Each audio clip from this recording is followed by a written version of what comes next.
पितृपक्षाच्या प्रत्येक रात्री या 3 वेळी पितर आपल्या घरी नक्की येतात। मित्रांनो, लक्ष देऊन ऐका, प्रत्येक रात्रीचा अंधार हा फक्त अंधार नसतो, त्यात अदृश्य लोकांची हालचालही दडलेली असते। जेव्हा पितृपक्ष येतो तेव्हा रात्रीचे हे क्षण आणखीन गूढ आणि रहस्यमय बनतात। आपले पूर्वज, ज्यांनी कधी काळी या पृथ्वीवर श्वास घेतला, ज्यांनी आपल्यासाठी तप केलं, ज्यांनी कुटुंब आणि वंशाची पायाभरणी केली, ते कोणत्या ना कोणत्या अदृश्य मार्गाने आपल्याकडे परत येतात। असं म्हटलं जातं की पितृपक्षात रात्रीच्या 3 विशेष वेळा अशा असतात जेव्हा आकाश आणि पृथ्वी यांच्यातील द्वार उघडतं। या घडाईच्या वेळी आपले पितर आपल्या वंशजांकडे पाहण्यासाठी येतात, हे पाहण्यासाठी की त्यांच्या संतती त्यांचं स्मरण करतात की नाही, त्यांच्यासाठी दिवा लावला आहे की नाही, त्यांच्या नावाने जल, अन्न आणि श्रद्धा अर्पण केली जाते की नाही। कल्पना करा, संपूर्ण घर शांत आहे, चहूकडे रात्रीच्या गडद सन्नाट्याने पसरलेला आहे, पण त्याच वेळी अंगणात पेटणाऱ्या दिव्याची ज्योत हसते, जणू काही अदृश्य उपस्थितीचा स्पर्श जाणवत आहे। हे तेच क्षण असतात जेव्हा आपले पितर जवळ येऊन बसतात। ते ना शब्दात बोलतात, ना डोळ्यानं दिसतात, पण त्यांचा आत्मा आपल्या घरात, आपल्या दारात आणि आपल्या अंगणात येऊन थांबतात। ते त्या 3 वेळी नक्की येतात, कारण शास्त्रात स्पष्ट सांगितलं आहे की पितृपक्षाशिवाय जीवनाचं चक्र अपूर्ण आहे। म्हणूनच या रात्रींच्या त्या 3 वेळा जाणून घेणं ही फक्त माहिती नाही, तर धर्म आहे। कारण जेव्हा आपण हे समजतो की आपले पितर कधी येतात, तेव्हाच आपण त्यांचे योग्य पद्धतीने स्मरण करू शकतो, त्यांचा आदर करू शकतो आणि त्यांचा आशीर्वाद मिळवू शकतो। हाच आशीर्वाद आपल्या संततीचं भविष्य उज्ज्वल करतो आणि हाच आशीर्वाद आपल्या जीवनातील अडचणी दूर करतो। आता आपण पुढे जाऊन सविस्तर जाणून घेऊ की त्या कोणत्या 3 वेळा आहेत जेव्हा प्रत्येक रात्री आपले पितर या पृथ्वीवर आपल्या घरी नक्की येतात। पण प्रेक्षक बंधूंनो, पुढे जाण्यापूर्वी मी तुम्हाला एक अत्यंत महत्त्वाची गोष्ट सांगतो, जी आपल्या प्राचीन धर्मग्रंथ गरुड पुराणात स्पष्टपणे नमूद केली आहे। पितृपक्षाच्या काळात कोणतीही कथा असो किंवा कोणताही कर्मकांड जर ते मध्येच सोडले तर ते फक्त ज्ञानापासून वंचित राहणे नाही, तर ते पापाच्या श्रेणीत येते। कारण अपूर्ण कथा आणि अपूर्ण श्राद्ध मनात संदेह, भ्रम आणि अपूर्ण सत्य सोडते, आणि हे अपूर्ण सत्य अनेकदा व्यक्तीला पितृदोष, कष्ट आणि दुःखाच्या दिशेने ढकलते। म्हणून तुम्हाला विनम्र विनंती आहे की ही कथा शेवटपर्यंत अवश्य ऐका, कारण ही फक्त एक कथा नाही, तर पितृपक्षाची सत्यता आहे, ज्यात तुम्ही तुमच्या कर्मांचे प्रतिबिंब पाहू शकाल। कदाचित या कथेतील एक शब्द, एक प्रसंग तुमच्या जीवनाची दिशा बदलू शकेल, तुम्हाला पापापासून वाचवू शकेल आणि तुम्हाला त्या अंधकारातून बाहेर काढू शकेल ज्यात तुम्ही अनावधानाने अडकू शकता। आणि जर तुम्ही खरे सनातनी असाल तर हे तुमचे धर्म आहे की पितृपक्षासारखे पवित्र संदेश फक्त स्वतःपुरते मर्यादित ठेवू नका, तर ते जास्तीत जास्त लोकांपर्यंत पोहोचवा। म्हणूनच हा व्हिडिओ लाईक करा, तुमच्या मित्र आणि कुटुंबियांसोबत शेअर करा आणि आमच्या चॅनलला सबस्क्राईब करायला विसरू नका, जेणेकरून पितृपक्षाशी संबंधित धर्म, सत्य आणि जीवनाच्या गूढ शिक्षण तुम्हाला सातत्याने मिळत राहतील। तर चला, श्रद्धा आणि विश्वासाने पितृपक्षाच्या या कथेची सुरुवात करूया। राजाने आपल्या दोन्ही राण्यांना म्हटलं, 12 वर्षे निघून गेली, पण आपल्याला अद्याप संतान झालेलं नाही। आता तर आशाही क्षीण होत आहे। राण्यांनी हृदयावर ओझं घेऊन उत्तर दिलं, राजन, आम्हाला खेद आहे की आम्ही तुम्हाला उत्तराधिकारी देऊ शकलो नाही। तुम्ही इच्छित असाल तर आणखी एक विवाह करा। राण्यांच्या संमतीने राजाने 3रा विवाह केला आणि काही काळ 3ऱ्या राणीसोबत सुखाने राहू लागले, परंतु कालांतराने 3ऱ्या राणीकडूनही कोणतीही संतान झाली नाही। हे पाहून राजाचं मन उदास झालं। त्यांनी विचार केला, कदाचित दोष राण्यांमध्ये नाही तर माझ्यातच आहे। मी व्यर्थच राण्यांना एकत्र करत आहे आणि त्यांचं जीवन कष्टमय करत आहे। जर संतान होणं असतं तर एका राणीकडूनही झालं असतं। अनेक राण्यांमुळे काही लाभ नाही। राजाने आपल्या हृदयात हेही स्मरण केलं की त्यांच्या मातेनं सांगितलं होतं, तुझा जन्मही संताच्या आशीर्वादाने झाला आहे। राजाला वाटलं, जर संत महात्म्याच्या कृपेने त्यांचा जन्म होऊ शकतो तर संतान प्राप्तीचा मार्गही तिथूनच निघेल। त्यांनी हेही मानलं की हा दोष फक्त त्यांचाच नाही, तर त्यांच्या पूर्वजांचाही हाच अनुभव होता। शेवटी गहन चिंतनानंतर राजा चंद्रसेन वनाकडे निघाले। त्यांना माहीत होतं की त्यांच्या राज्यातील दाट वनात एक सिद्ध महात्मा कठोर तपस्या करत आहेत। ते महात्मा विरक्त आणि समाधीस्थ असत। क्वचितच ते समाधीतून बाहेर येत आणि काही वेळ लोकांना दर्शन देत, पुन्हा लीन होऊन महिनोन्महिने समाधीत राहत। राजाला माहीत होतं की अशा तपस्वी महात्म्याची भेट ही भाग्याची बाब आहे। राजाचं मन श्रद्धेने भरलं आणि ते त्यांच्या दर्शनासाठी पोहोचले. 3-4 तास धीराने प्रतीक्षा केल्यानंतर महात्म्याची समाधी तुटली. त्यांनी डोळे उघडले आणि समोर राजा चंद्रसेन यांना पाहिलं. महात्म्यांनी राजाला पाहिलं आणि विचारलं, महाराज, तुम्ही येथे कोणत्या उद्देशाने आला आहात? तुम्ही या वनात माझ्याकडे का आला आहात? तेव्हा राजाने महात्म्यांना आपली व्यथा सांगितली. गुरुदेव, मी 3 विवाह केले, पण आजपर्यंत मला पुत्र झाला नाही. ही माझी सर्वात मोठी चिंता आहे. कृपा करा, जेणेकरून माझ्या महालातही संतानाचं सुख आणि आनंदाचा प्रकाश येईल. महात्म्यांनी शांत स्वरात उत्तर दिलं, राजन, तुमच्या भाग्यात पुत्रसुख लिहिलेलं नाही, पण तुम्ही राजा आहात. तुमच्या खांद्यावर संपूर्ण राज्याचा भार आहे.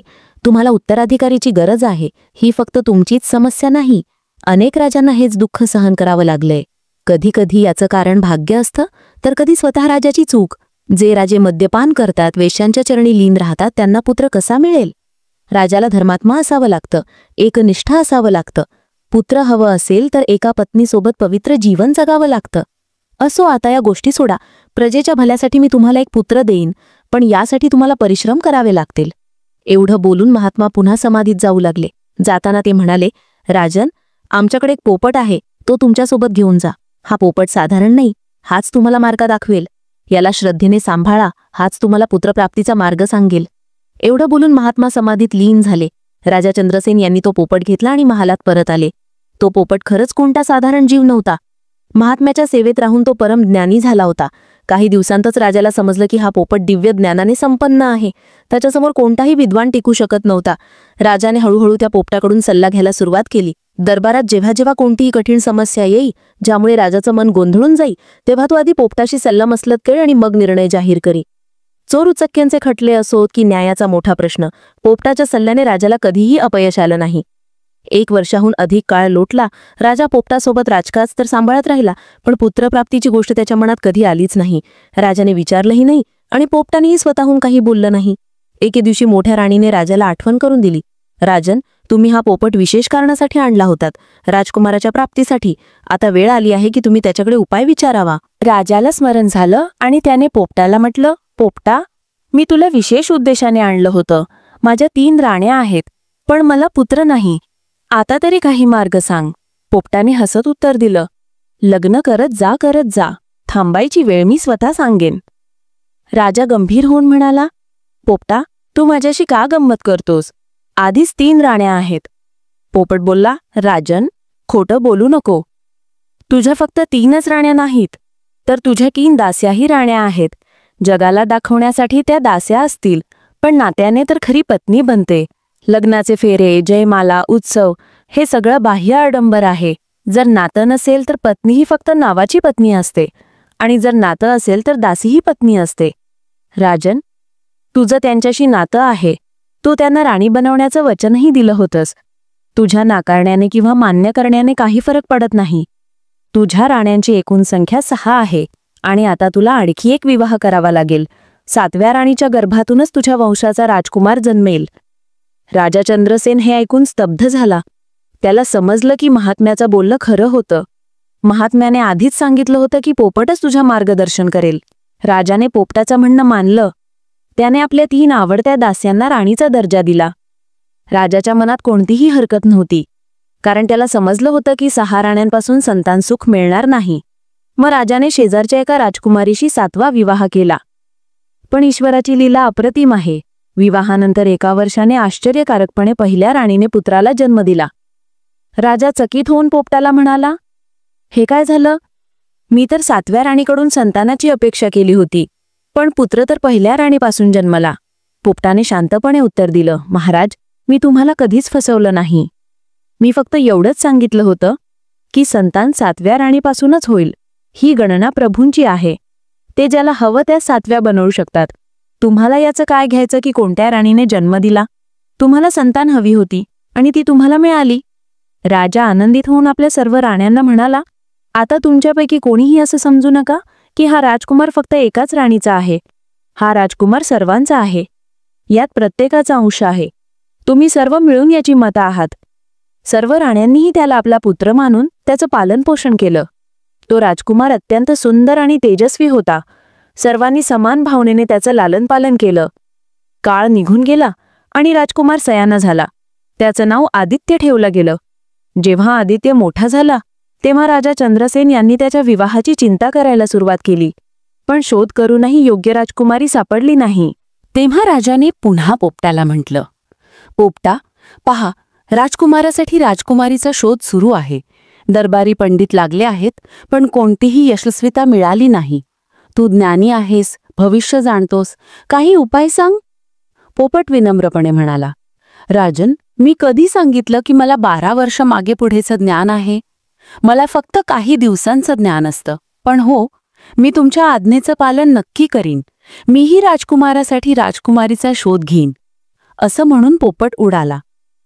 अनेक दिवस भटकंती करून पोपट परत आला आणि राजाला म्हणाला, महाराज, राजकुमार आदित्यसाठी एक अनुपम सुंदरी सापडली आहे. तिचं नाव चंद्रकला आहे. ती कलिंग देशाच्या राजाची कन्या आहे. पण हा विवाह शक्य वाटत नाही, कारण सुबोध हा तुमचा शत्रू आहे आणि तुमच्यापेक्षा कितीतरी अधिक शक्तिशाली आहे. माझं मत आहे की तुम्ही कोणत्याही साधारण राजकुमारीशी विवाह करून द्या. सर्व स्त्रिया ईश्वराने बनवलेल्या आहेत, सर्व समान आहेत. सुंदरता आणि साधारणतेत कोणताही भेद करू नये. राजाने गंभीरपणे उत्तर दिलं, पोपटा, तुझं म्हणणं खरं आहे. मी स्वतः अनुभवलं आहे. माझ्या राण्यांमध्ये राजकन्या होत्या आणि साधारण दास्याही होत्या. सर्व एकसमान निघाल्या. स्त्रियांमध्ये कोणताही भेद नाही. पण प्रश्न फक्त माझ्या मान्य करण्याचा नाही. आम्ही राजे आहोत आणि राजकुमाराचा विवाह पहिल्या राणीला शोभेल अशा राजकुमारीशीच व्हायला हवा. तू माझा परम हितैषी आहेस.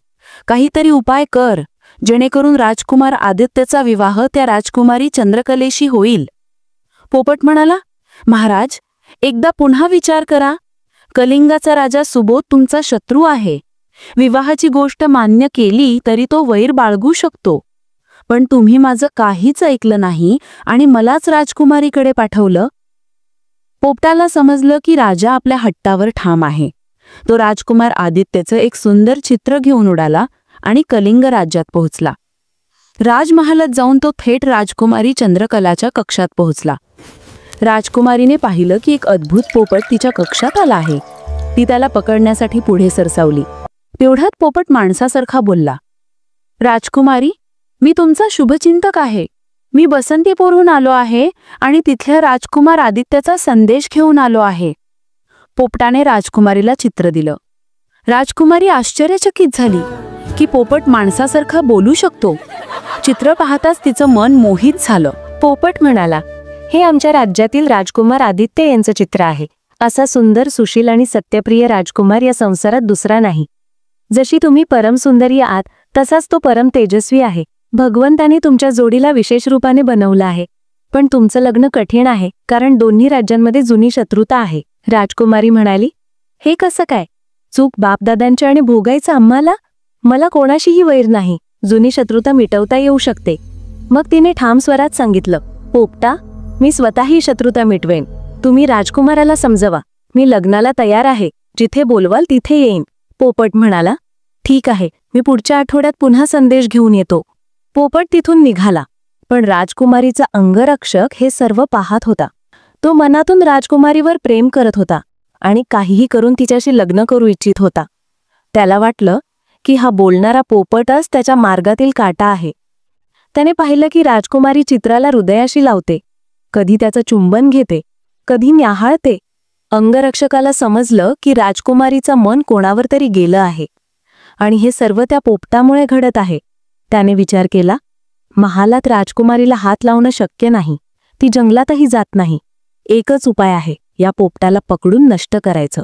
इकडे पोपट परत राजदरबारात आला आणि राजाला म्हणाला, महाराज, मी राजकुमारी चंद्रकलेला भेटून येत आहे. ती राजकुमार आदित्याला मनापासून चाहते आणि लग्नाला तयार आहे. पण अडचण अशी आहे की कलिंगच्या दरबारात तुमचं नाव घेणंही अपराध आहे. विचार करा, जिथे तुमचं नाव घेण्यास मनाई आहे तिथली राजकुमारी लग्न करून आणणं हे केवळ स्वप्न आहे.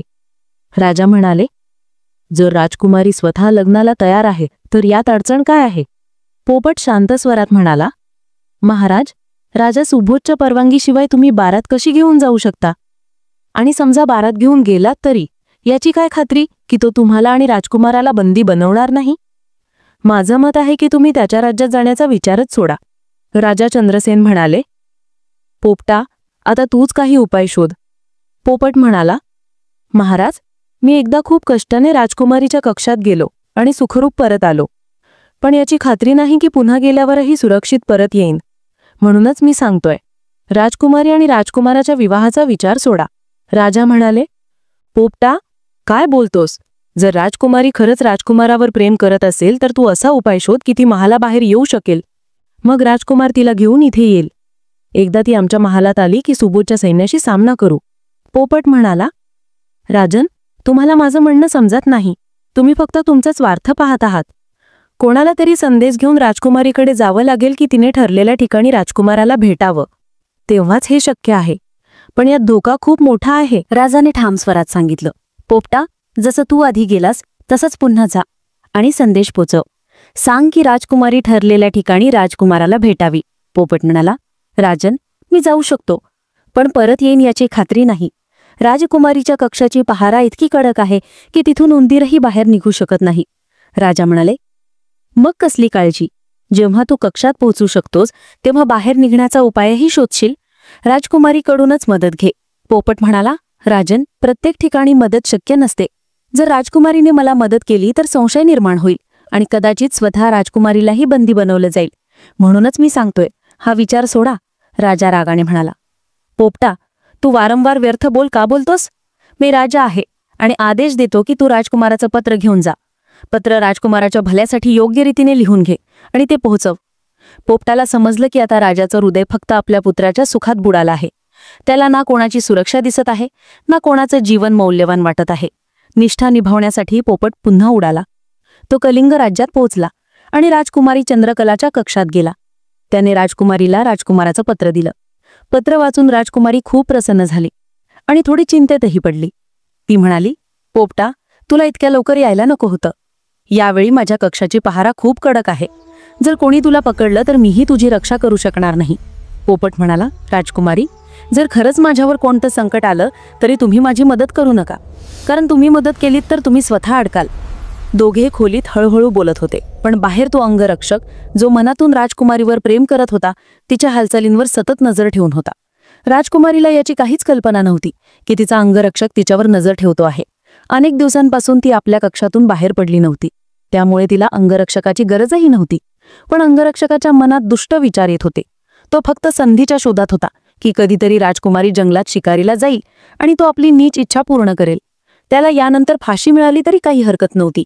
मूर्ख अंगरक्षकाला हे समजलं नाही की जसं बेडूक कितीही उडी मारला तरी तो विहिरीतून बाहेर पडू शकत नाही. काहीच दिवसात पोपट पुन्हा राजकुमारीकडे आला. जेव्हा अंगरक्षकाने पाहिलं की हा पोपट पुन्हा राजकुमारीच्या कक्षात पोहोचला आहे, तेव्हा त्याने तलवार काढली. इकडे पोपट राजकुमारीकडून निरोप घेऊन उडणार होता, तेवढ्यात खिडकीतून बाहेर निघताना अंगरक्षकाने अचानक वार केला. पोपट राजकुमारीच्या डोळ्यांसमोर तडफडत प्राण सोडला. हे दृश्य पाहून राजकुमारीचं हृदय रागाने भरलं. तिला वाटलं आता याच क्षणी या दुष्टाचा वध करावा. पण तिला पोपटाचं बोलणं आठवलं. जर मी संकटात आलो तर गप्प राहा. राजकुमारीने राग गिळला, पण तिच्या हृदयात सुडाची ज्वाला धगधगू लागली. तिला समजलं की हा अंगरक्षक तिच्यावर वाईट नजर ठेवतो. बरं झालं की ती त्याच्यासोबत कधी बाहेर गेली नाही. राजकुमारी इतकी दुःखी झाली की तिने त्या रात्री जेवणही केलं नाही. ती बिछाण्यावर झोपली, पण तिच्या डोळक्यात झोप नव्हती. इकडे अंगरक्षक आपल्या वासनांवर नियंत्रण ठेवू शकला नाही. तो वारंवार खिडकीतून डोकावून राजकुमारीकडे पाहत होता. त्याला वाटलं की राजकुमारी जागी आहे आणि करवट बदलत आहे. त्याने मनात विचार केला की तिला पुरुषाच्या कमतरतेची जाणीव होत आहे. जर मी तिच्या जवळ जाऊन तिच्या बिछाण्यावर झोपलो तर ती माझा विरोध करू शकणार नाही. सकाळी लज्जेमुळे ती काही बोलणारही नाही. असा विचार करून तो हळूहळू राजकुमारीच्या कक्षात शिरला. त्याला काय माहीत की राजकुमारी आधीच सावध बसली आहे. तो बिछाण्याजवळ पोहोचताच राजकुमारीने पूर्ण ताकदीने तलवारीचा वार केला. क्षणार्धात अंगरक्षकाची मान धडावेगळी झाली. त्याला विश्वासच बसला नाही की राजकुमारी नंगी तलवार घेऊन झोपली असेल. तो तिथेच मारला गेला. राजकुमारीने सूड घेतला. मग तिने विलंब केला नाही.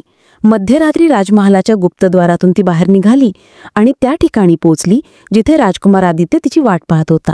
भेटताच ती म्हणाली, राजकुमार, आम्ही तुम्हाला भेटलो खरे, पण खूप मोठं नुकसान झालं आहे. तुमचा प्रिय पोपट मारला गेला आहे. मीही त्या दुष्ट सैनिकाचा वध केला आहे. आता नक्कीच हजारो सैनिक आमचा पाठलाग करत असतील. आपण वेळ वाया घालवू नये. तात्काळ बसंतपूरच्या दिशेने निघायला हवं. राजकुमारीने आणखी एक सल्ला दिला. आपण थेट मार्गाने जाणार नाही. थेट मार्गाने गेल्यास कलिंगचे सैनिक आपल्याला पकडू शकतात. आपण अनोळखी आणि कठीण मार्गांनी लपत छपत नगरात परतू. दोघांनी सावधपणे प्रवास सुरू केला. त्यांना भीती होती की राजकुमारीचा पिता राजा सुयोधन आपली सेना त्यांच्या मागे पाठवेल, म्हणून ते जंगलातील अरुंद आणि कठीण मार्गांवरून परतत होते. प्रवास कठीण होता. अजून अर्धाच रस्ता पार झाला होता की गडद रात्री झाली. पुढे जाणं शक्य नव्हतं. तेवढ्यात त्याने एक झोपडी दिसली, ज्यात एक दिवा जळत होता. राजकुमार म्हणाला, पहा, जंगलात कोणीतरी राहतंय. कदाचित आपल्याला आज रात्री इथे आश्रय मिळेल. दोघंही झोपडीजवळ पोहोचले. तिथे एक अतिशय सुंदर युवती आणि तिची वृद्ध माता राहत होती. राजकुमारीला पाहून मनात संशय आला. ती म्हणाली, मला इथे काहीतरी बरोबर वाटत नाही. आपण दुसरी जागा शोधलेली बरी. पण राजकुमार म्हणाला, आता आपल्याला दुसरी जागा मिळणार नाही. रात्र इथेच काढावी लागेल. चला, यांच्याकडे आश्रय मागू. दोघंही वृद्धेकडे गेले आणि रात्रभर थांबण्याची विनंती केली. वृद्धा काही बोलणार त्याआधीच युवती म्हणाली, हो हो, तुम्हाला नक्कीच राहण्याची जागा मिळेल. कोणताही पाहुणा आमच्याकडे येऊन आश्रय मागेल आणि आम्ही त्याला नाकारू असं कधीच होणार नाही. आम्ही तुमच्या जेवणापिण्याची आणि झोपण्याची व्यवस्था करतो. पण ही दोघी मातापुत्री साधारण नव्हत्या. त्या जादूगारणी होत्या. युवतीचा स्वभाव व्यभिचारी होता. ती ज्याला पाहायची त्याला मिळवण्याची लालसा करायची. यावेळी तिची नजर राजकुमारावर स्थिरावली. थकलेल्या राजकुमार आणि राजकुमारीला एक खोली देण्यात आली, जिथे फक्त एक खाट होती. दोघंही थकल्यामुळे खाटेवर पडताच गाढ झोपेत गेले. इकडे युवतीने आपल्या मातेला सांगितलं, आई, हा राजकुमार मला खूप आवडला आहे. आज मला याला माझ्यासोबत हवा आहे. वृद्धा, जी स्वतः अधर्मात बुडालेली होती, ती लगेच तयार झाली. युवतीने छलाने आधी राजकुमाराला ससा बनवलं आणि आपल्या खोलीत नेलं. मग तिने त्याला पुन्हा माणसाचं रूप दिलं. राजकुमार घाबरून म्हणाला, हे काय करत आहेस? तू माझ्यासोबत असं करणं चुकीचं आहे. मी आधीच विवाहित आहे. दुसऱ्या स्त्रीचा साथ घेणं माझ्यासाठी पाप आहे. युवती रागाने म्हणाली, जेवढं सांगितलं तेवढंच कर. जास्त विरोध केलास तर पोपट बनवून झुल्यात टांगून ठेवेन. राजकुमारीसाठी तडफडत राहशील. जर आज माझा ऐकलंस तर उद्या मी तुला मुक्त करेन. बिचाऱ्या राजकुमाराकडे आता काहीच पर्याय नव्हता. विवश होऊन त्याने तिचं म्हणणं मानलं. पण ती पापी युवती आपल्या वचनावर ठाम राहिली नाही. रात्र सरताच तिने राजकुमाराला पुन्हा ससा बनवलं. राजकुमार गयावया करत म्हणत राहिला, तू म्हणाली होतीस की तू मला मुक्त करशील, पण तू आपलं वचन मोडलंस जादूगारणी. मुलगी हसत म्हणाली, आता तू आयुष्यभर कधीच मुक्त होऊ शकणार नाहीस. इकडे सकाळ झाली तेव्हा राजकुमारी उठली. तिने पाहिलं की तिच्यासोबत राजकुमार नाही. तिने तात्काळ त्या मायलेकींना विचारलं, राजकुमार कुठे गेले? ते माझ्यासोबतच होते. दोघींनी कपटाने उत्तर दिलं, अरे, तू स्वतः त्यांना मिठीत घेऊन झोपली होतीस. आता तुझ्याकडेच विचारायला हवं की राजकुमार कुठे गेले. आणि एक गोष्ट, आम्ही आता तुला यापुढे आश्रय देणार नाही. जितक्या लवकर शक्य असेल तितक्या लवकर इथून निघून जा. राजकुमारीने ठाम स्वरात सांगितलं. जोपर्यंत राजकुमार परत येत नाही तोपर्यंत मी इथून जाणार नाही. तेव्हा बुढी म्हणाली, अरे वेडी, जे झोपेत सोडून पळून जातात ते परत येत नाहीत. राजकुमार तुला सोडून पळून गेला आहे. आता परत जा. राजकुमारीला त्यांच्या बोलण्यावर विश्वास बसला नाही. पण हेही खरं होतं की राजकुमार तिथे उपस्थित नव्हता. माय मारी, तिला मानावं लागलं की राजकुमार कुठेतरी गेले आहेत. आता ती काय करणार? राजकुमारीने ठरवलं की ती स्वतः शोध घेईल. स्त्रीरूपात जंगलात फिरणं धोक्याचं होतं. तिने तात्काळ आपल्या पिशवीतून राजकुमाराचे कपडे काढले आणि घातले. कमरेला तलवार आधीपासूनच बांधलेली होती. आता ती एक सजलेला राजकुमार दिसू लागली. राजकुमाराच्या शोधात ती जंगलात खूप दूर निघून गेली.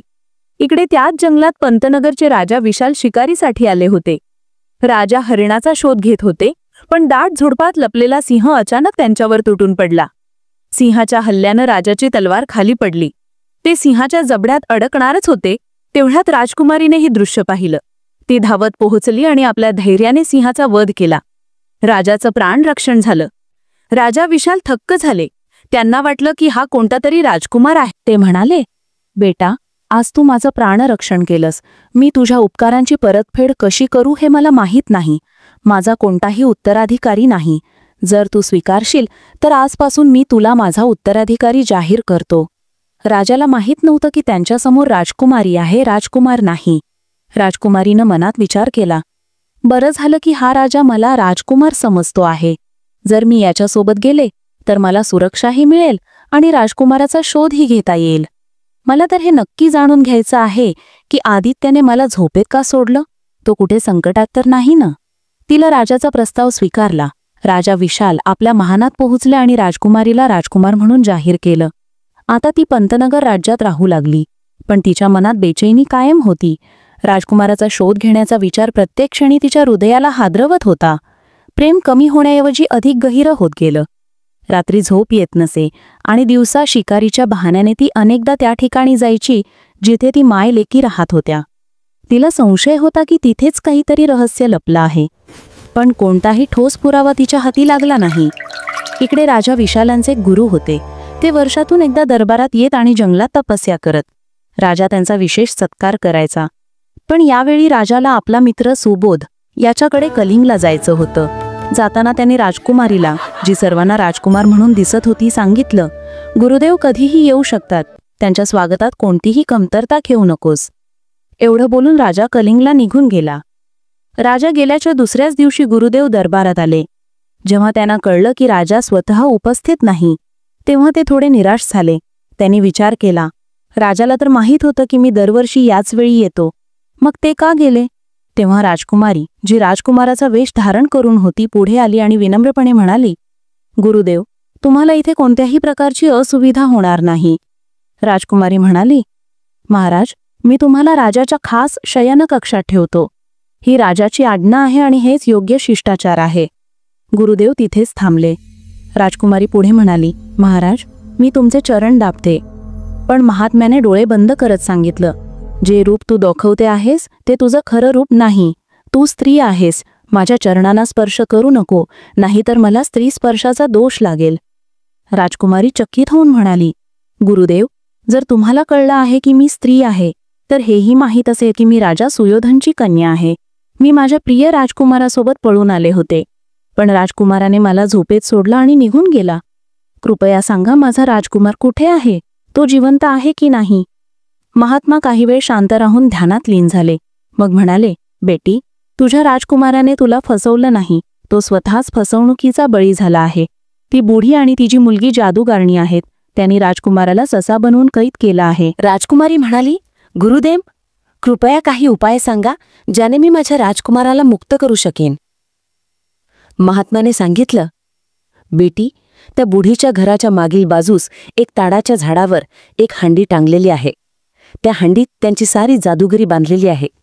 जर तू ती हंडी बाणानं फोडलीस तर त्यांची शक्ती नष्ट होईल आणि राजकुमार आपल्या मूळ रूपात परत येईल.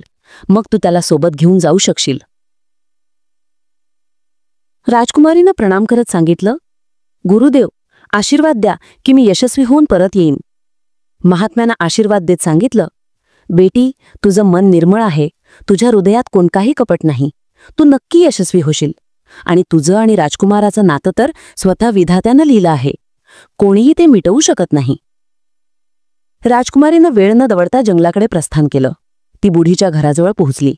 तिला माहीत होतं की मध्यरात्री ती जादूगारणी मुलगी राजकुमाराला सशापासून माणसात बदलून त्याला जबरदस्तीने आपल्यासोबत ठेवते. तोच तिच्यासाठी योग्य अवसर असेल. ती मागच्या बाजूस लपून प्रतीक्षा करू लागली. मध्यरात्री झाल्यावर तिनं स्पष्ट ऐकले. राजकुमार जादूगरणीला म्हणत होता, मी आता तुझं ऐकू शकत नाही.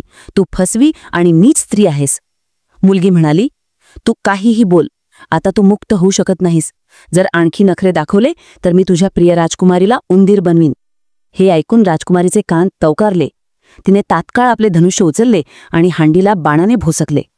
हांडी तुटताच दोघे मायलेकी शक्तिहीन झाल्या.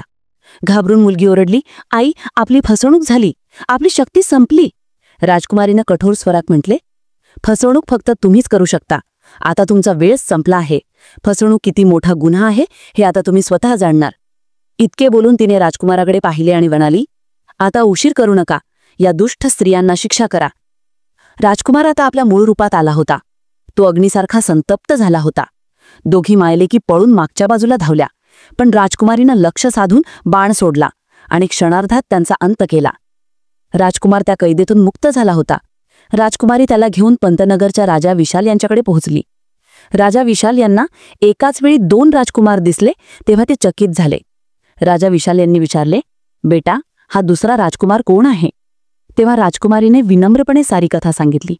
महाराज, मी कोणता राजकुमार नाही तर राजकुमारी आहे. मी तुमच्या मित्र राजा सुयोधन यांची कन्या आहे. हे बसंतीपूरचे राजकुमार आदित्य आहेत आणि माझे होणारे पती आहेत. माझ्या वडिलांचा आणि त्यांच्या राज्याचा जुना वैरामुळे मला इथपर्यंत यावे लागले. आता मी तुम्हाला वडील मानले आहे. आता तुम्ही माझे लग्न करून द्या किंवा माझ्या वडिलांप्रमाणे मला त्याग करा. राजा विशाल गहन विचारात पडले. ते म्हणाले, बेटी, मी तुला माझा वारसदार बनवले होते कारण तू माझे प्राण वाचवले होतेस. तू माझ्यासाठी फक्त वारसदार नाही तर माझ्या संतानासमान आहेस. मी तुला कसं सोडू शकतो?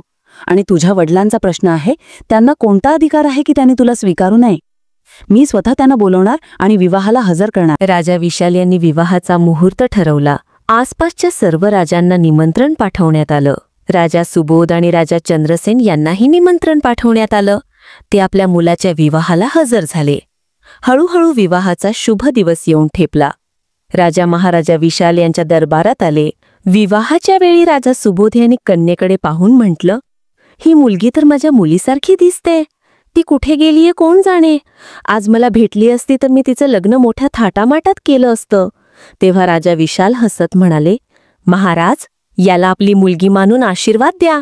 राजा सुबोध आशीर्वाद देण्यासाठी पुढे सरसावले तेव्हा त्यांच्या डोळ्यातून अश्रू वाहू लागले. राजकुमारी म्हणाली, बाबा, मी तुमच्या डोळ्यात अश्रू पाहू शकत नाही. मीच तुमची मुलगी चंद्रकला आहे. जर तुम्हाला माझं दोषी वाटत असेल तर मला शिक्षा करा. राजा सुबोध यांचा आवाज कापरा झाला. ते म्हणाले, बेटी, मी तुला शिक्षा कशी देऊ शकतो? माझ्याकडे तुझ्याशिवाय दुसरं कोण आहे? तू बरोबर केलंस की पळून जाऊन तुझ्या आयुष्याचा निर्णय घेतलास. तू माझे बंद डोळे उघडलेस. मग मोठ्या आनंदाने राजकुमार आदित्य आणि राजकुमारी चंद्रकला यांचा विवाह संपन्न झाला. विवाहानंतर राजकुमार आपल्या नगराला परत निघाले. त्यांचे वडील स्वतः त्यांना घ्यायला आले होते. तिथे राजकुमारीचे वडील म्हणाले, माझ्याकडे दुसरी कोणतीही संतान नाही. आता हे राज्यही मी आदित्यला सोपवतो. बेटा, तुम्ही दोघांनी शतकानुशतकांची वैर मिटवली. अशा प्रकारे राजकुमार आणि राजकुमारीला एक नव्हे तर 3 राज्यांचा कार्यभार मिळाला. ते धर्म आणि प्रेमाने राज्य करू लागले आणि प्रजा आनंदाने राहू लागली. प्रिय दर्शकांनो, या संपूर्ण कथेत जे गहन भाव दडले आहेत ते फक्त एका राजकुमार आणि राजकुमारीच्या संघर्षाची गाथा नाहीयेत, तर आपल्या जीवनाशी आणि विशेषतः पितृपक्षाच्या पवित्र काळाशी गहिरे संदेश देखील देतात. पितृपक्ष हा तो काळ आहे जेव्हा आपण आपल्या पूर्वजांना स्मरतो, त्यांच्याप्रती श्रद्धा अर्पण करतो आणि त्यांनी दिलेल्या शिकवणी स्वीकारण्याचा संकल्प घेतो, जे आपल्याला योग्य मार्ग दाखवतात. पहिली शिकवण आपल्याला मिळते ती म्हणजे छळ आणि कपट कधीही टिकत नाही. ज्या प्रकारे त्या जादूगरणी माईलेकीने आपल्या कुटिलतेने आणि जादूने राजकुमाराला बंधक बनवलं, तो छळ फार काळ टिकू शकला नाही. शेवटी सत्य आणि धर्माचा विजय झाला. पितृपक्षाचा हा संदेश आहे की आपले पितर आपल्याला पाहत असतात. जर आपण छळ, पाप किंवा कपटाचा मार्ग स्वीकारला तर त्याचा नाश निश्चित आहे. पितरांना प्रसन्न करण्याचा खरा उपाय म्हणजे आपण धर्माच्या मार्गावर चालावं, सत्याचा साथ द्यावी आणि कपटापासून दूर राहावं. ज्याप्रमाणे हंडी भेदताच सारा मायाजाल तुटला, त्याचप्रमाणे पितरांचा आशीर्वाद पाप आणि छलाच्या बेड्या तोडून आपल्याला जीवनाची खरी स्वातंत्र्यता देतो. दुसरी शिकवण या कथेतून मिळते ती म्हणजे पूर्वजांनी दिलेल्या परंपरा आणि संस्कारच आपल्याला मोठ्यातील मोठ्या संकटातून बाहेर काढतात. जेव्हा राजकुमारीने स्त्रीरूप सोडून राजकुमाराचे रूप धारण केले आणि संकटांशी लढली, तेव्हा तिच्या अंतःकरणात तीच शक्ती जागृत झाली जी तिला पूर्वजांकडून मिळाली होती. पितृपक्षाचे महत्त्व हेच आहे की आपण आपल्या पूर्वजांच्या संस्कारांचे स्मरण करावे, त्यांचा आदर करावा आणि जीवनात धारण करावे. जर आपण त्यांचे स्मरण करत श्राद्ध, तर्पण आणि आहुती अर्पण केली तर ते आपल्या प्रत्येक संकटात रक्षक बनून उभे राहतील. राजकुमारीचे धैर्य त्या अदृश्य शक्तीचे प्रतीक आहे जी आपल्याला पितरांकडून मिळते. तिसरी आणि सर्वात महत्त्वाची शिकवण म्हणजे पितृपक्षात केवळ भोजन किंवा पिंडदान नव्हे, तर आपल्या कुटुंबाला आणि नात्यांना एकत्र आणण्याचा भाव हाच खरा तर्पण आहे. ज्याप्रमाणे राजकुमारी आणि राजकुमाराच्या मिलिदाने 3 राज्यांचे वैर संपले, त्याचप्रमाणे पितृपक्ष आपल्याला शिकवतो की पूर्वजांची आत्मा तेव्हाच तृप्त होते जेव्हा आपण आपल्या जीवनातील वैर आणि कलह मिटवून एकता आणि प्रेमाचा मार्ग स्वीकारतो. जर आपण आपल्या पितरांचे स्मरण करत कुटुंबात प्रेम, मोठ्यांचा आदर आणि लहान मोठ्यांमध्ये सौहार्द राखला तर हाच सर्वात मोठा श्राद्ध होईल. कारण पितरांना हेच हवे असते की त्यांची संतान परस्परांशी प्रेमाने राहावी, एकमेकांचा आधार बनावी आणि कोणालाही एकटे सोडू नये. म्हणून प्रिय दर्शकांनो, ही कथा केवळ मनोरंजन नाही, तर आपल्यासाठी एक आरसा आहे. पितृपक्षाचा हा पवित्र काळ आपल्याला हेच सांगतो की धर्म आणि सत्य हीच सर्वात मोठी ताकद आहे. पूर्वजांचे संस्कार हीच सर्वात मोठी धरोहर आहे आणि नात्यांची एकता हाच सर्वात मोठा तर्पण आहे. जर आपण या 3 गोष्टी आपल्या जीवनात उतरवल्या तर आपले पितर प्रसन्न होतील आणि आपल्यावर त्यांचा आशीर्वाद कायम ठेवतील. दर्शक बंधूंनो, कथेचा खरा रस्ता आता पुढे दडला आहे.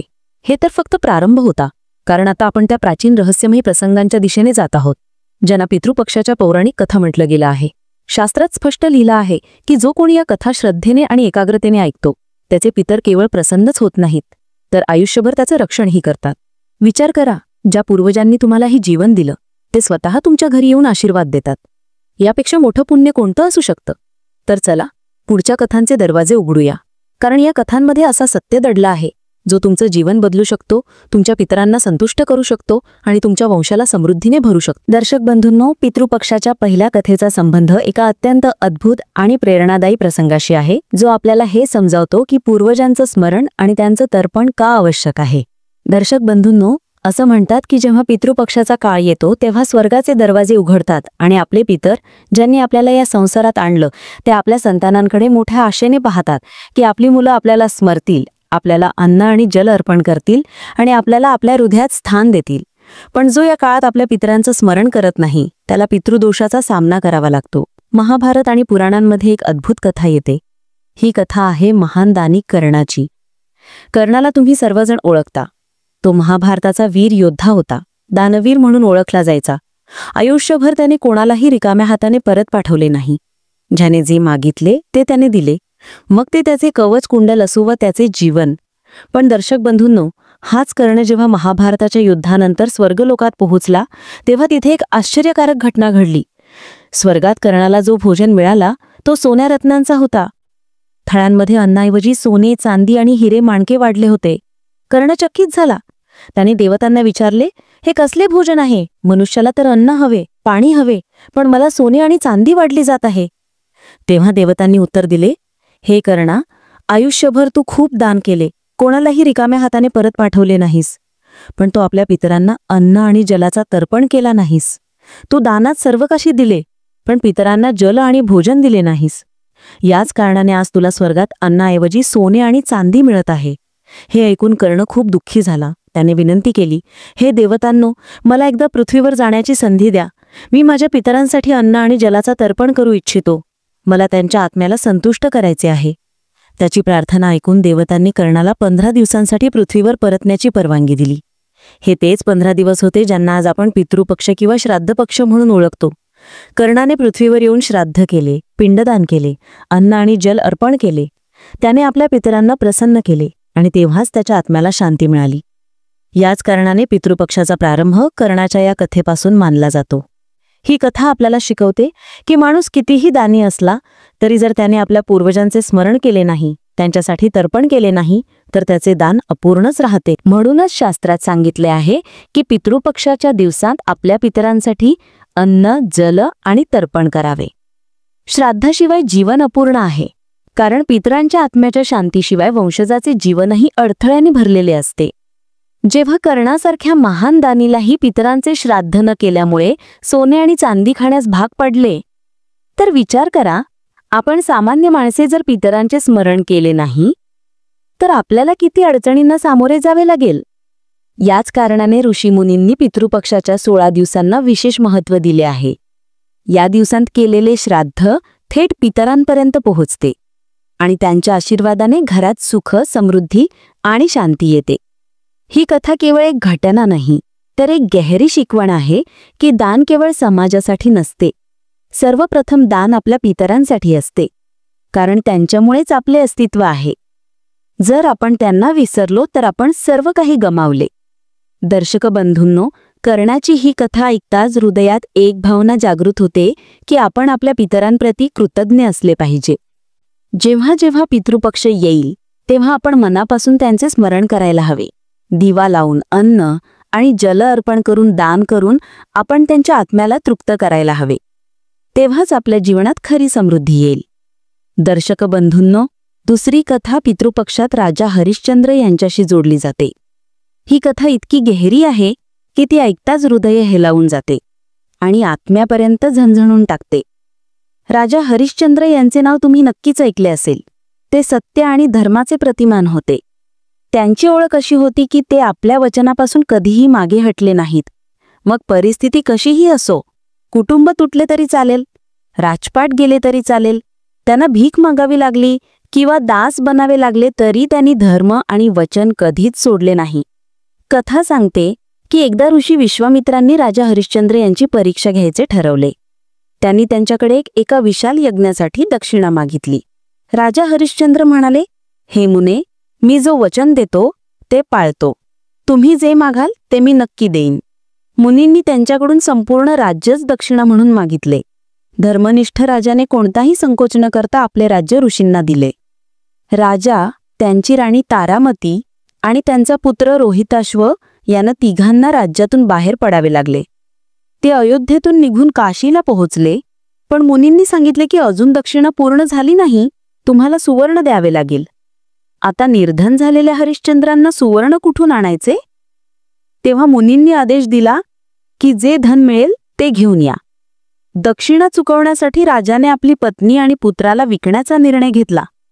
कल्पना करा, एक राजा जो कधी असीम संपत्तीचा स्वामी होता, तो आज आपली पत्नी आणि संतान विकण्यास मजबूर आहे, केवळ यासाठी की त्याने वचन दिले होते आणि सत्याचे पालन करायचे होते.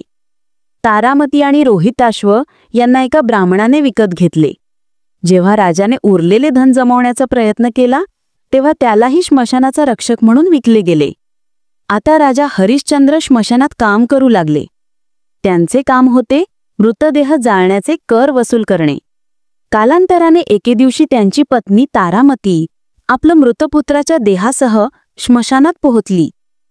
होय, त्यांचा पुत्र सर्पदंशाने मरण पावला होता. आता त्या दृश्याची वेदना कल्पना करा. आई रडत रडत बिथरलेली आणि समोर तोच पिता उभा आहे जो आता श्मशानाचा दारोगा बनला आहे. जेव्हा तारामतीने आपल्या पुत्राचे अंत्यसंस्कार करायचे ठरवले तेव्हा राजा हरिश्चंद्र यांनी कठोर स्वरात सांगितले, आधी कर भरा, मगच तुमच्या पुत्राचे दाह संस्कार करा. हा माझा धर्म आहे. मी माझ्या वचनापासून मागे हटू शकत नाही. त्या क्षणी धरती रडली, आकाश कापले, देवता व्याकुळ झाले. एक पिता जो आपल्या पुत्राचा देह पाहतो आहे, एक पती जो आपल्या पत्नीचे अश्रू पाहतो आहे, तरीही आपला धर्म आणि वचन पाळण्यासाठी कठोर बनला आहे. हे दृश्य विश्वाच्या इतिहासात अद्वितीय आहे. त्याच वेळी देवतांचा प्रकट होणे झाले. इंद्रदेव आणि ब्रह्मदेव प्रकट होऊन राजाला म्हणाले, हे हरिश्चंद्र, ही तुझी परीक्षा होती.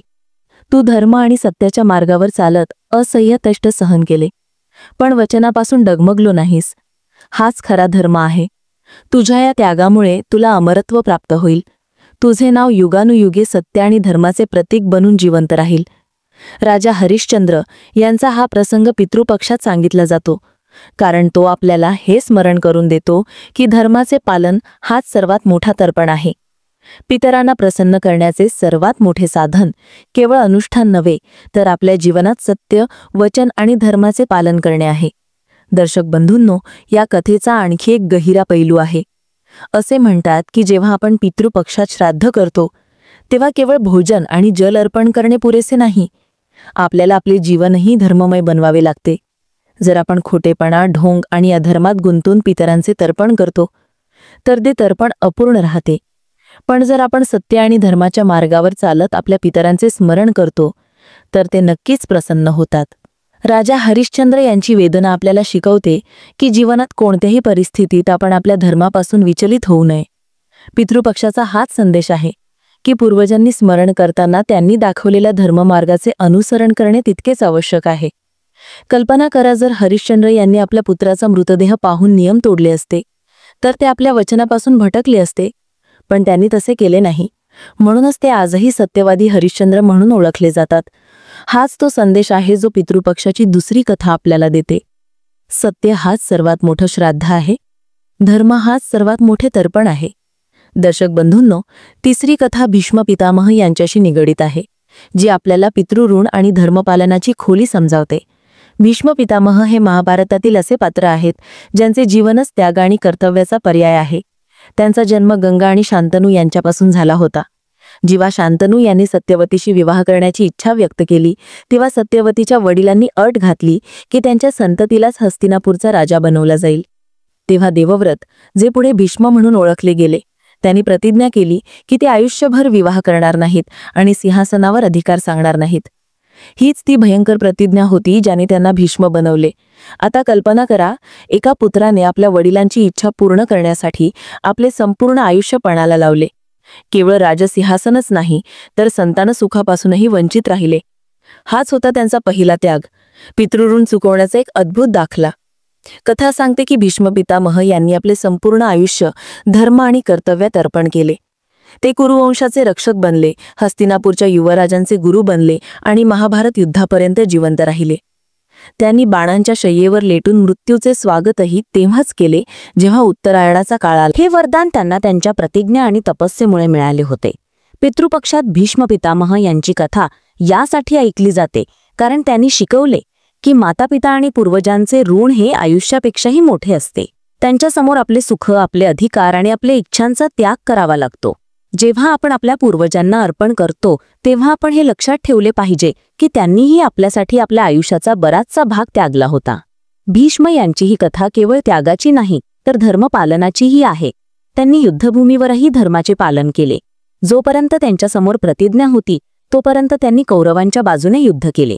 पण जेव्हा अर्जुन आणि शिखंडी यांनी मिळून त्यांना पराभूत केले तेव्हाही त्यांनी आपले वचन पाळले. मृत्यूचा काळही त्यांनी स्वतः निवडला. ही अद्वितीय शक्ती तेव्हाच मिळते जेव्हा एखाद्याने आपले आयुष्य पूर्णपणे धर्माला समर्पित केलेले असते. दर्शक बंधूंनो, ही कथा आपल्याला हा संदेश देते की पितृपक्ष हा केवळ पिंडदान आणि श्राद्धाचा काळ नाही तर आपल्या आयुष्याचे आत्ममंथन करण्याचा काळ आहे. भीष्म पितामह यांच्याप्रमाणे आपणही विचार केला पाहिजे की आपण आपल्या पितरांचे तर्पण कसे चुकवू शकतो. ते केवळ अन्न आणि जलाने पूर्ण होत नाही तर आपल्या जीवनाची दिशा, आपले कर्म आणि आपले सत्य यांच्याने पूर्ण होते. कल्पना करा, जर भीष्म पितामह आपल्या प्रतिज्ञेपासून डगमगले असते तर आज त्यांचे नाव इतके पूजनीय असते का? त्यांना मृत्यूवर अधिकार मिळाला असता का? नाही. त्यांनी आपले आयुष्य वचन, त्याग आणि धर्माची मिसाल बनवले. याच कारणाने पितृपक्षात त्यांचे स्मरण करणे विशेष फलदायी मानले जाते. कथा असेही सांगते की जेव्हा भीष्म बाणांच्या शय्येवर पडले होते तेव्हा त्यांनी युधिष्ठिराला धर्मशास्त्राचा उपदेश दिला. हा उपदेश आजही शांती पर्व आणि अनुशासन पर्वात सुरक्षित आहे. पितृपक्षात हे स्मरण करणे की आपले पूर्वज आपल्याला धर्माचा मार्ग दाखवतात हा स्वतःच एक प्रकारचा तर्पण आहे. म्हणून पितृपक्षाची ही तिसरी कथा आपल्याला हे शिकवते की पितृऋण चुकवण्याचा अर्थ केवळ अनुष्ठान करणे नाही तर आपले आयुष्य त्यांनी दाखवलेल्या मार्गावर चालवणे आहे. भीष्म पितामह यांचा त्याग आपल्याला हे स्मरण करून देतो की पूर्वजांचा सन्मान तेव्हाच आहे जेव्हा आपण सत्य, वचन आणि धर्माच्या मार्गावर चालतो. दर्शक बंधूंनो, ही कथा इथे संपत नाही. आता आपण हेही जाणून घेणार आहोत की पितृपक्षाच्या प्रत्येक रात्री 3 खास वेळी पितर आपल्या घरी अवश्य येतात. दर्शक बंधूंनो, पितृपक्षाचा काळ जेव्हा येतो तेव्हा संपूर्ण वातावरण दिव्य आणि अद्भुत वाटू लागते. असे वाटते जणू आपले पूर्वज, आपले आजोबा, परदादा, माता, पिता स्वर्गातून उतरून आपल्या अंगणात बसले आहेत. धर्मग्रंथांमध्ये सांगितले आहे की पितृपक्षाच्या प्रत्येक रात्री काही विशेष क्षण असे असतात जेव्हा आपले पितर स्वतः आपल्या घरात येतात. ते केवळ आपण केलेल्या तर्पण, पिंडदान आणि श्राद्धाने प्रसन्न होत नाहीत तर ते हेही पाहतात की त्यांचे वंशजाच कसे आयुष्य जगत आहेत, धर्माचे पालन करत आहेत की नाही आणि आपल्या कुल आणि परंपरांचे स्मरण ठेवतात की नाही. असे सांगितले जाते की रात्रीचे हे 3 वेळा अत्यंत महत्त्वाचे असतात. पहिला वेळ तो असतो जेव्हा रात्र उतरू लागते आणि दिवे लावले जातात. त्यावेळी पितर आपल्या घराच्या अंगणात, उंबरठ्यावर आणि तुळशीजवळ येऊन उभे राहतात. ते पाहतात की घरात कोण कोण त्यांचं स्मरण करत आहे आणि कोण कोणत्या भावनेने दिवा लावून त्यांना नमस्कार करत आहे. म्हणून यावेळी दिवा अवश्य लावावा कारण हा प्रकाश पितरांसाठी आव्हानाचा संकेत बनतो. दुसरा वेळ आहे रात्रीच्या मध्याचा, जेव्हा सभोवताली गहन नीरव शांतता पसरते. लोक झोपतात, संसार शांतीत बुडून जाते आणि याच क्षणी पितर आपल्या वंशजांच्या स्वयंपाकघरात आणि पूजास्थानावर येतात. ते पाहतात की कुटुंबाचे आहार कसे आहे, वंशज सात्विक आहार घेत आहेत की पितरांच्या व्रताकडे दुर्लक्ष करत आहेत. हाच तो वेळ आहे जेव्हा पितर अदृश्य रूपाने आशीर्वाद देतात की कुटुंबाच्या स्वयंपाकघरात कधीही अन्नाचा तुटवडा होऊ नये. पण जर यावेळी दुर्लक्ष केले गेले, अशुद्ध आहार ठेवले गेले तर पितर नाराजही होतात. तिसरा आणि सर्वात गहन वेळ आहे पहाटेपूर्वीचा, ज्याला ब्रह्ममुहूर्त असंही म्हणतात. यावेळी पितर घराच्या उंबरठ्यावर उभे राहून हा आशीर्वाद देतात की येणारा दिवस शुभ असावा. ते पाहतात की कोण लवकर उठून त्यांचे स्मरण करत आहे, कोण पहाटेची पूजा करत आहे आणि कोण आपल्या पितरांना अंजली अर्पण करत आहे. जर यावेळी वंशज श्रद्धेने त्यांचे नाव स्मरतील, जल अर्पण करतील किंवा पवित्रतेने त्यांचे ध्यान करतील, तर पितर अत्यंत प्रसन्न होऊन संपूर्ण कुटुंबाला सुख, समृद्धी आणि आरोग्याचं वरदान देतात. धर्मशास्त्रांमध्ये सांगितले आहे की या तिन्ही वेळांवर पितरांचे आगमन निश्चित असते. ते न सांगता येतात, न बोलता निघून जातात. पण त्यांच्या जाण्यानंतर घरात एक वेगळी शांती आणि ऊर्जा अनुभवली जाते. याच कारणाने पितृपक्षाच्या या दिवसात दीपदान, जलदान, तर्पण आणि सात्विकतेची विशेष काळजी घ्यावी. कारण जेव्हा पितर प्रसन्न होतात तेव्हा त्यांचा आशीर्वाद येणाऱ्या पिढ्यांपर्यंत सुरक्षित करतो. दर्शक बंधूंनो, हे जाणून घेणे अत्यंत आवश्यक आहे की पितर केवळ भोजन किंवा जलासाठी येत नाहीत. ते आपल्या वंशजांचं वर्तन, त्यांचे संस्कार आणि त्यांची भक्ती पाहण्यासाठी येतात. जर घरात धर्माचा सन्मान होत असेल, मातापित्यांचा आदर होत असेल आणि सात्विकतेचे पालन होत असेल, तर पितर मनापासून प्रसन्न होऊन परततात. पण जर त्यांना उपेक्षा दिसली तर ते नाराज होऊन असा दोष देतात ज्याला पितृदोष म्हणतात. आणि हा दोष अनेक पिढ्यांपर्यंत कष्ट देतो. म्हणूनच पितृपक्षाच्या प्रत्येक रात्रीचे हे 3 वेळ दिवा लावून, जल अर्पण करून आणि मनात आपल्या पितरांचे स्मरण करून आपण आपल्या पूर्वजांचे स्वागत केले पाहिजे. असे केल्याने ते केवळ प्रसन्नच नाहीत होत, तर आपल्या जीवनातील दुःख आणि दारिद्र्यही दूर करतात. हेच आपल्या सनातन धर्माचे आदेश आहेत आणि हेच आपल्या पूर्वजांप्रती खरे कर्तव्य आहे. दर्शक बंधूंनो, म्हणूनच पितृपक्षाच्या प्रत्येक रात्रीचे हे 3 वेळ केवळ सामान्य क्षण नाहीत, तर आपल्या पूर्वजांचे घरात येण्याचे पवित्र अवसर आहेत. जर आपण या क्षणांना श्रद्धेने पाळले, दिवा लावला, जल अर्पण केले आणि मनापासून आपल्या पितरांचे स्मरण केले, तर ते आपल्याला आशीर्वाद देऊन परततात.